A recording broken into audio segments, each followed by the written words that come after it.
때는 조선 후기, 경상도 어느 고즈넉한 고을에 대대로 명망 높은 가문이었으나 이제는 서서히 기울어가는 한 양반가가 있었습니다. 그 집의 주인은 김진홍 대감으로 한때는 조정에서도 이름 꽤나 날렸지만 지금은 그저 옛 영광에 기댄 채 근심 어린 나날을 보내고 있었지요. 김 대감에게는 장남 태율과 딸 수아가 있었는데 그의 온 관심과 기대는 유독 딸의 남편, 즉 사위인 이한림에게 쏠려 있었습니다. 어느 화창한 봄날 잘 관리된 정원이 내다보이는 대청마루에서 김 대감과 사위 이한림이 마주 앉아 향긋한 차를 나누고 있었습니다.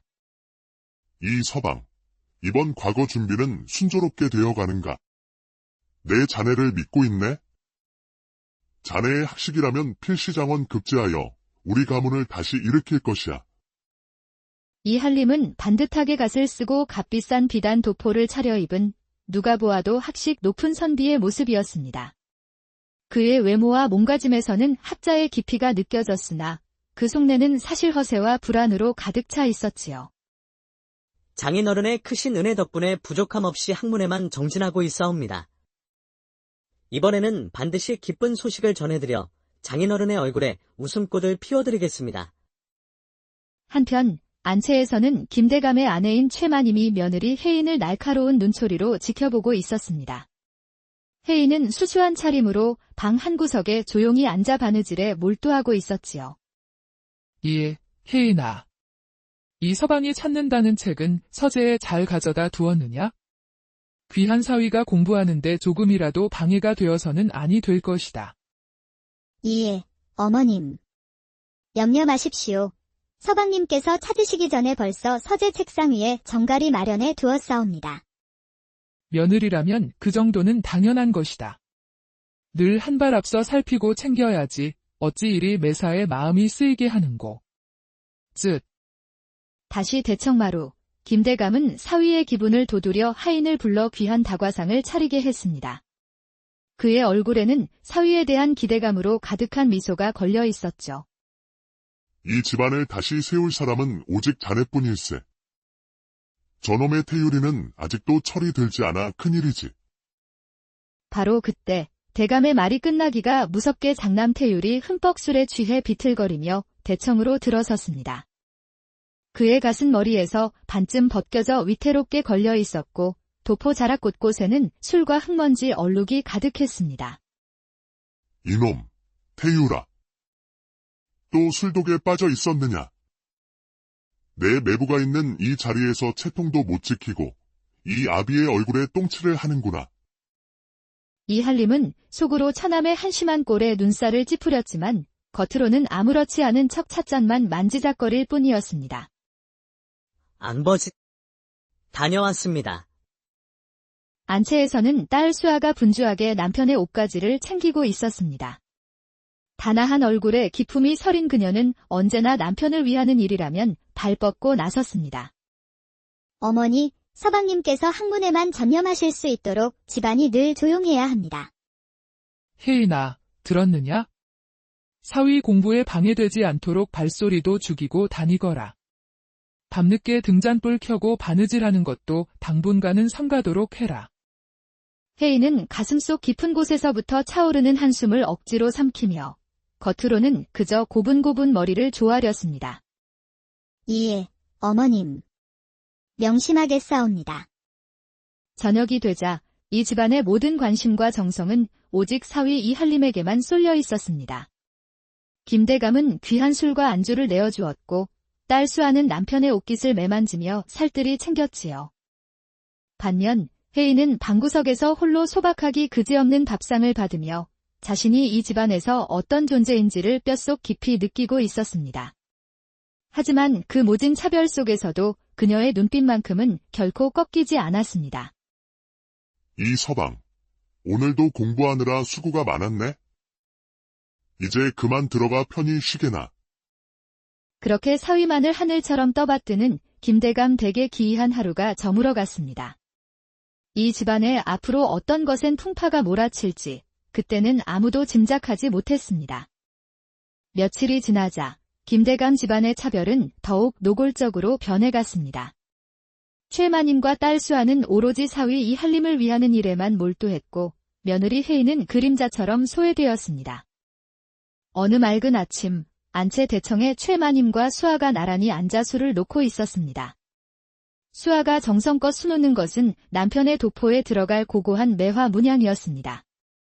우리 수아, 바느질 솜씨가 날로 일취월장하는구나. 이 서방이 이렇게 고운 옷을 입으면 과거 시험에도 분명 복이 따르게다. 어머니, 서방님께서 장원급제하시는 그날까지 저는 온 정성을 다할 것입니다. 그때 혜인이 조심스럽게 다가와 절을 올렸습니다. 그녀의 손에는 밤새 정성껏 바느질하여 만든 고운 주머니가 들려 있었지요. 어머님, 밤늦게 완성한 주머니를 가져왔습니다. 그런 쓸데없는 것 만들 시간이 있거든 집안일이나 더 챙기거라. 사위 도련님 방 청소는 다 해두었느냐? 예, 어머님. 이미 티끌 하나 없이 말끔히 정리해 두었사옵니다. 겉으로는 순종했지만 혜인의 마음속에서는 이미 다른 생각이 자라나고 있었습니다. 그녀는 자신의 뛰어난 바느질 솜씨로 이 기울어가는 집안의 실질적인 보탬이 되고 싶었던 것이지요. 오후가 되자 혜인은 자신의 몸종인 옥란을 조용히 불렀습니다. 옥란은 나이는 어렸지만 눈치가 빠르고 심성이 고와 누구보다 혜인을 따르는 아이였습니다. 옥란아, 이리 좀 와보거라. 아씨, 무슨 일이시옵니까? 혜인은 목소리를 낮추며 은밀하게 자신의 속내를 털어놓았습니다. 내가 밤마다 수놓은 이 주머니와 버선들을 장터에 내다 팔면 어떻겠느냐? 작은 돈이라도 꾸준히 모으면 분명 집안 살림에 큰 보탬이 될 것이라 생각했다. 아씨, 양반댁 며느님께서 장터에 물건을 파신다는 사실이 알려지면 집안이 발칵 뒤집힐 것입니다. 대감마님께서 아시면 크게 노하실 거예요. 아무도 모르게 하면 되지 않겠느냐. 내가 내 대신 장터에 나가 물건을 팔아주고 나는 집에서 물건만 만들면 되느니라. 부디 나를 도와다오. 한편 사랑채에서는 김대감이 사위와 차를 마시며 온갖 정성을 다하고 있었습니다. 요즘 공부가 고될 터인데 무엇이든 필요한 것이 있다면 어려워 말고 말만 하게. 장인어른의 은혜가 하해와 같아 아무런 부족함이 없사옵니다. 저녁 무렵 혜인은 옥란을 장독대 뒤편으로 다시 불러 은밀히 약속을 정했습니다. 옥란아, 내일 새벽동이 트기 전에 장터로 나가자. 내가 밤새 만든 이 주머니들이면 선원양은 좋게 받을 수 있을 게다. 아씨, 정말 괜찮으시겠습니까? 만에 하나 일이 잘못되면 집안 망신입니다. 이 집안 형편을 내가 어찌 모르겠느냐. 태율 도련님은 날마다 술독에 빠져 있고 이 서방님은 글만 붙잡고 있으니 누군가는 이 집안을 지켜야 하지 않겠니? 그날 밤 모두가 잠든 깊은 밤에도 혜인의 방에서는 희미한 등잔불이 꺼지지 않았습니다. 그녀는 집안의 미래를 위해 묵묵히 바늘을 놀리고 있었습니다. 한 달여가 흐르자 김대감 집안의 허울 좋은 민낯이 서서히 벗겨지기 시작했습니다. 혜인이 몰래 장터에서 돈을 모으는 동안 집안의 기둥이라 여겨지던 사내들의 허물은 하나둘씩 드러났습니다. 어느 날 저녁, 태율이 술에 완전히 절은 몸으로 비틀거리며 집에 들어왔습니다. 평소보다 더욱 심하게 취한 모습에 김대감은 크게 분노했습니다. 이 불효막심한 놈. 또 술에 빠져 있었느냐? 내 놈 몸에서 나는 것은 술 냄새뿐만이 아니구나. 노름판이라도 다녀온 것이냐? 아버지, 죄송합니다. 네가 이리 방탕하게 구니 이 집안의 기둥은 누가 세운단 말이냐? 내 내부를 좀 보아라. 밤낮으로 책상에 앉아 글을 읽고 있지 않느냐? 아버지, 드릴 말씀이 있습니다. 지난달에 뒷산 밤나무 밥 문서를 그 밥 문서가 어찌 되었단 말이냐? 노름비드로 이렇습니다. 그 말을 듣는 순간 김대감의 눈앞이 캄캄해졌습니다. 그 밭은 가문에 얼마 남지 않은 중요한 수입원이었기 때문입니다. 한편 안채에서는 또 다른 진실이 드러나고 있었습니다. 이웃 마을에 사는 친척 부인이 찾아와 소식을 전한 것이었지요. 마님, 이 서방님이 이번 과거에서 장원급제를 했다는 소문이 자자하던데 사실입니까? 축하드립니다. 호호, 그리 들었소.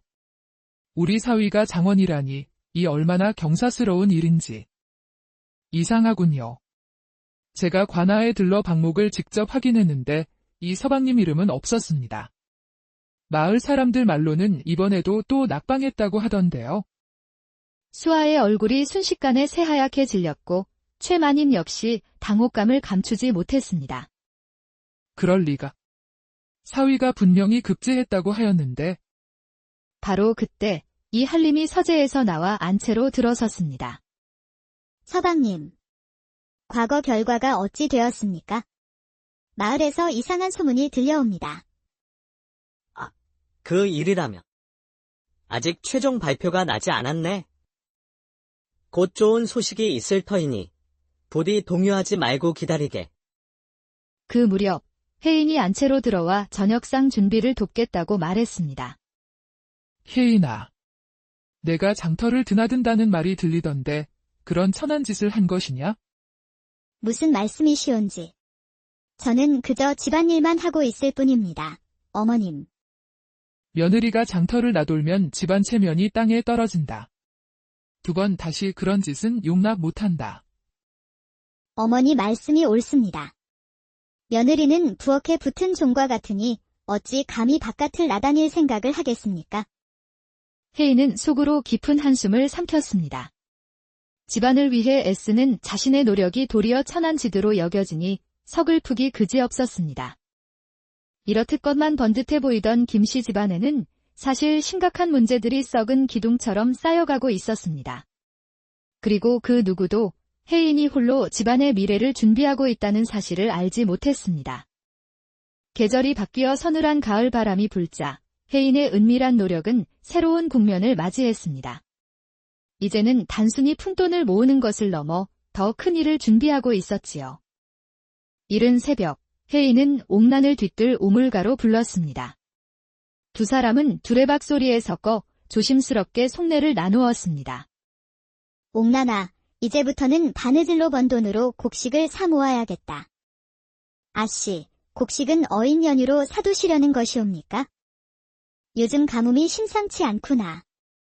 이러다 큰 흉년이 들지도 모르니 미리 대비해두면 언젠가 집안에 큰 힘이 될 것이다. 아씨의 지혜는 정말 깊으십니다. 그렇다면 제가 장터에서 값을 잘 쳐주는 곳을 알아보고 오겠습니다. 쌀과 보리를 조금씩 꾸준히 사 모으자. 값이 쌀 때마다 한 자루씩이라도 쌓아두면 마음이 놓일 것이다. 그날부터 두 사람은 더욱 조심스럽게 움직였습니다. 혜인이 밤새 바느질품을 만들면 옥난이 장터에 내다 팔고 그 돈으로 곡식을 사들였습니다. 안채에서는 최마님과 수아가 혜인의 잦은 외출을 의심하며 대화를 나누고 있었습니다. 어머니, 요즘 혜인이가 자꾸 바깥을 나도는 것 같지 않습니까? 옥난이만 시키는 것이 아니라 직접 나가는 듯도 합니다. 그러게 말이다. 며느리가 조용히 집안 살림이나 지킬 것이지 어디를 그리 쏘다니는지. 족쇄라도 채워야 할까 보다.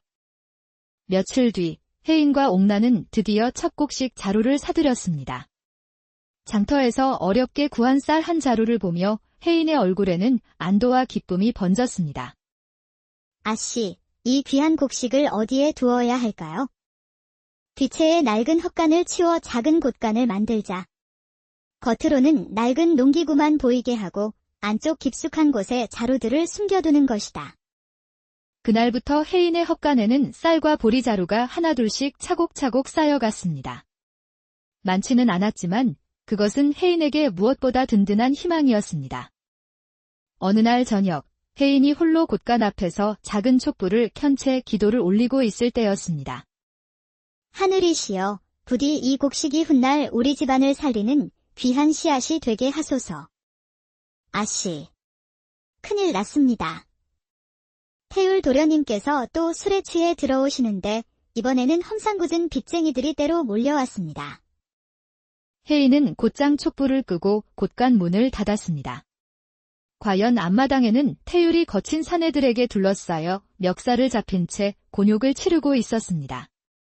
집안에 들이운 먹구름이 더욱 짙어지는 순간이었습니다. 겨울이 지나고 봄이 왔지만 혜인의 걱정은 현실이 되었습니다. 극심한 가뭄으로 온 나라에 흉년이 들었고 곡식값은 하루가 다르게 치솟았습니다. 이른 아침 관아의 심부름꾼이 김대감을 찾아왔습니다. 대감마님, 고을 원님께서 급히 뵙기를 청하십니다. 흉년 대책을 의논코자 하시니 어서 관아로 드시지요. 심부름꾼이 떠나자 김대감은 사위 이한림을 급히 불렀습니다. 이 서방, 큰일일세. 원님께서 양반가마다 곡식을 내놓으라 명하실 터인데 우리 집 곳간은 텅 비었으니 어찌하면 좋은가? 장인어른, 집안에 여분의 곡식이 어디 있겠습니까? 설상가상으로 형님께서 그나마 남은 땅문서마저 잃으셨으니. 그때 며칠째 씻지도 않은 꾀죄죄한 몰골의 태율이 비틀거리며 들어왔습니다. 아버지, 큰일 났습니다. 빚쟁이들이 내일까지 돈을 갚지 않으면 이 집과 남은 땅문서까지 모두 내놓으라고 합니다. 김대감은 그 자리에서 쓰러질 뻔했습니다. 안채에서는 최마님과 수아가 흉년으로 당장 먹을 끼니조차 걱정하며 절망에 빠져 있었습니다. 수아야, 이제 어찌하면 좋겠느냐. 사위만 믿고 살아온 세월이 이리도 허망하구나. 어머니, 서방님께서 과거에만 급제하시면 모든 것이 해결될 줄 알았는데. 바로 그때 혜인이 조심스럽게 안채로 들어와 절을 올렸습니다. 평소와 달리 그녀의 얼굴에는 의연한 기운이 서려 있었지요. 어머님, 아씨, 드릴 말씀이 있습니다. 지금이 어느 때인데 쓸데없는 말을 하려느냐. 어머님, 혹 곡식이 필요하시다면 우리를 조롱하는 것이냐. 지금 곡식이 필요하다는 것을 모를 줄 알고. 그런 뜻이 아니오라. 사실 제가 그동안 조금이나마 준비해둔 것이 있습니다. 저녁 무렵 관아에서 돌아온 김대감은 사랑채의 가족들을 모두 모았습니다. 그의 얼굴은 절망으로 가득 차 있었지요. 원님께서 사흘 안에 양반가마다 곡식을 내놓으라 하셨다. 하지만 우리 집안에는 내놓을 쌀 한 풀이 없구나. 장인어른, 드릴 말씀이 있습니다. 실은 저는 이번 과거에도 급제하지 못했습니다. 그동안 장인어른께 거짓을 말씀드린 것, 부디 용서해 주십시오. 수아는 남편의 고백에 얼굴이 창백해졌고 최마님은 배신감에 떨리는 목소리로 말했습니다. 우리가 사위 하나만 믿고 산 세월이 전부 부질없었구나. 그 순간 혜인이 담담한 목소리로 앞으로 나섰습니다. 대감마님, 어머님, 저를 따라와 주십시오. 흉년이 절정에 이른 어느 날 아침, 고을원님은 관아 대청의 유력한 양반들을 모두 불러 모았습니다. 김대감 또한 근심 어린 얼굴로 그 자리를 지켰습니다. 이번 흉년으로 백성들이 굶주림에 시달리고 있소. 이제는 각 가문에서 곳간을 여러 백성들을 구휼해야 할 때요. 양반들 사이에서 술렁임이 일었습니다. 모두들 자신의 곳간도 넉넉지 않다며 변명하기 바빴지요. 김대감은 차마 고개를 들 수 없었습니다. 한편 김대감 댁 안채에서는 최마님과 수아가 며칠째 끼니도 잊지 못해 수척해진 얼굴로 한숨만 쉬고 있었습니다. 오늘 저녁 먹을 쌀도 없구나. 이 늙은 몸으로 어찌해야 한단 말이냐. 그때 혜인이 안채로 들어와 무릎을 꿇고 정중히 말했습니다. 어머님, 사실 제가 그동안 곡식을 조금씩 모아두었습니다. 밤마다 바느질로 번 돈을 모아 옥난이와 함께 쌀과 보리를 사두었지요. 뒤채 헛간에 작은 곳간을 마련해 두었습니다. 최마님과 수아는 믿을 수 없다는 얼굴로 혜인을 따라 뒤채 헛간으로 향했습니다. 혜인이 헛간 깊숙한 곳에 나무 판자를 치우자 그 안에는 쌀과 보리자루가 차곡차곡 쌓여 있었습니다.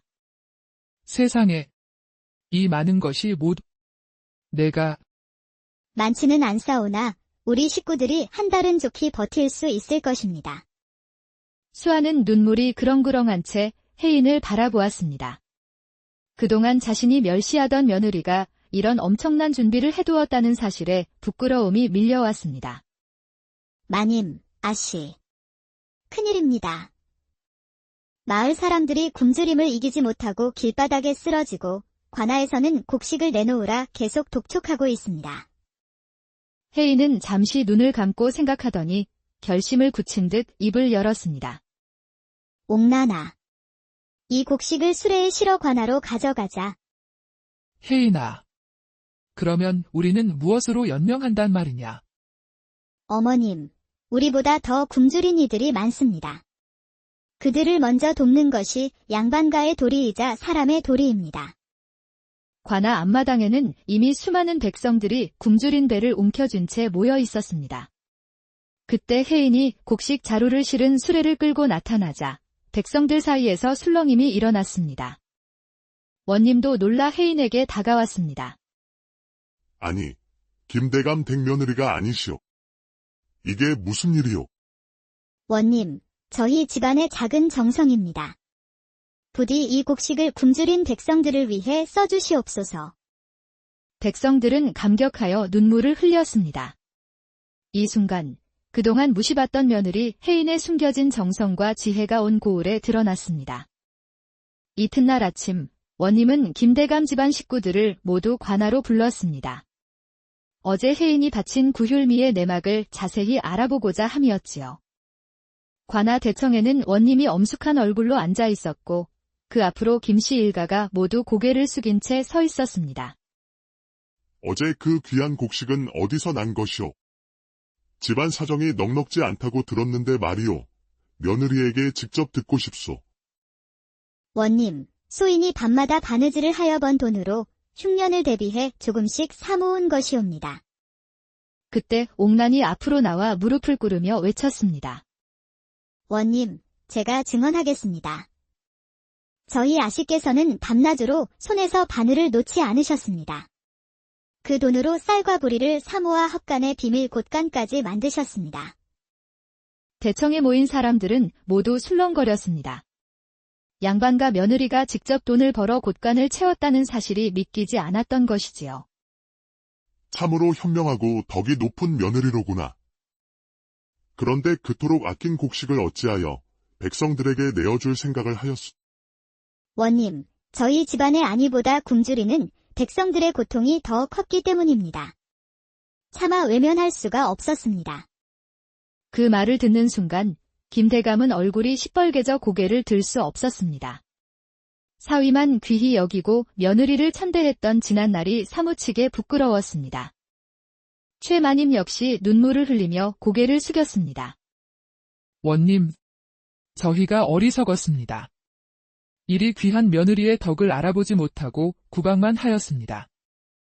이 한림은 얼굴이 잿빛이 된 채 서 있었습니다. 자신이 집안의 희망인 양 행세했지만 정작 집안을 구한 이는 자신이 멸시하던 형수였던 것입니다. 수아는 흐르는 눈물을 닦지도 못한 채 혜인을 바라보며 입을 열었습니다. 미안하다. 내가 정말 잘못했다. 오늘 이 일로 진실이 드러났소. 허세와 거짓은 결국 무너지고 성실과 덕이야말로 가문을 일으킨다는 것을 모두 보았을 것이오. 이 며느리의 선행을 크게 칭송하며 이를 온 고을의 본보기로 삼겠소. 그리하여 혜인의 진실한 노력이 마침내 만천하에 드러났습니다. 천대받던 며느리가 사실은 가장 현명하고 덕 높은 인물이었음이 밝혀지는 순간이었습니다. 원님은 혜인의 덕행에 크게 감동하여 관아에 쌀 5자루를 상으로 내리고 그 이야기를 관보에 실어온 고을에 알리게 했습니다. 원님의 크신 은혜에 감사드리옵니다. 허나 제가 한 일은 그저 굶주린 이들을 돕고자 한 작은 마음이었을 뿐입니다. 겸손하기까지 하니 진실로 고을의 귀감이 될 만하구나. 그날 집으로 돌아온 김씨 일가의 분위기는 완전히 달라져 있었습니다. 안채 대청에서 최마님은 혜인 앞에 무릎을 꿇고 눈물을 쏟아냈습니다. 혜인아, 내가 죽을 죄를 지었다. 사위만 귀히 여기고 너를 종보다 못하게 대했으니 이 어미의 죄가 크다. 부디 용서해다오. 어머님, 이러지 마십시오. 저는 이 집안의 며느리로서 마땅히 해야 할 도리를 했을 뿐입니다. 부디 지난 허물은 거두어 주시옵소서. 그 옆에서 수아도 눈물을 흘리며 혜인 앞에 엎드렸습니다.